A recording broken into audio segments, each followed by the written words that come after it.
So, anong style mo kapag nagagalit ka? Yun ba yung pinipigil mo yung sarili mo or all of a sudden, parang biglaan ka na lang nagagalit? So, let's talk about that. So, dito sa video na ito. So, sa mga baguhan pa po sa channel ko, I made educational and um, life, tawag dito, life learnings ko everyday. So, ayun.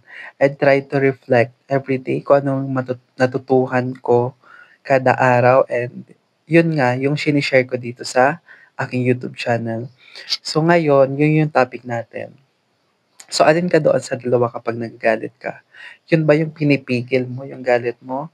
So, according to Psych Rhea Villas post sa TikTok, nakita ko lang siya napanood ko lang siya sa TikTok kaninang madaling araw and ang tawag daw do'n is repression. Ayan, meron pa ako, tinake down note ko pa yon, repression. Ang tawag po kapag pinipigil yung galit, repression. So ano daw yung cause ng ganong style?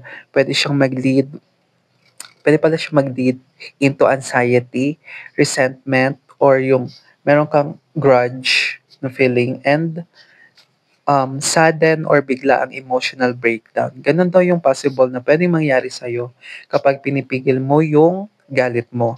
Ano naman yung isang style kapag nagagalit ka? Yun naman ang hindi mo makokontrol yung sarili mo. That is aggression.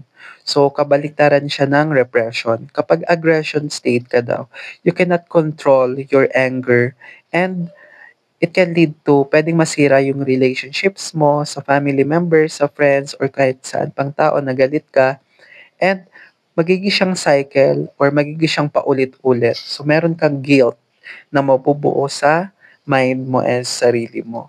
So, those are the two extremes daw um, kapag nagagalit ka. So, ano daw yung healthy way or mas okay na way para ma-express mo yung emotion mo. So, may tinatawag daw na assertive expression. Ano daw yung assertive expression?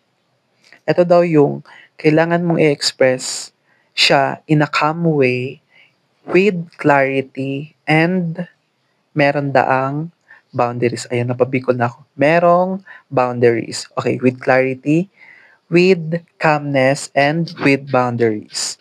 Ang tawag doon ay assertive expression. So we all know that in fact hindi naman talaga masama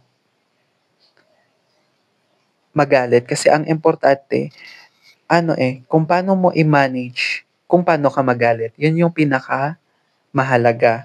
So we all know that anger is our basic emotion or common emotion, 'di ba? Marami tayong emotions, isa na doon yung anger or nagagalit tayo. 'Yun na nga, 'yun lang naman yung natutuhan ko ngayon. So gusto ko lang i-share sa inyo na hindi masama ang magalit, pero mahalaga kung paano mo ito ine-express. Okay po? In different ways. In calm way, and with clarity sa isang tao. So, yun daw yung magandang way instead of repression or aggression. So, yun lang, depende daw yun sa tao.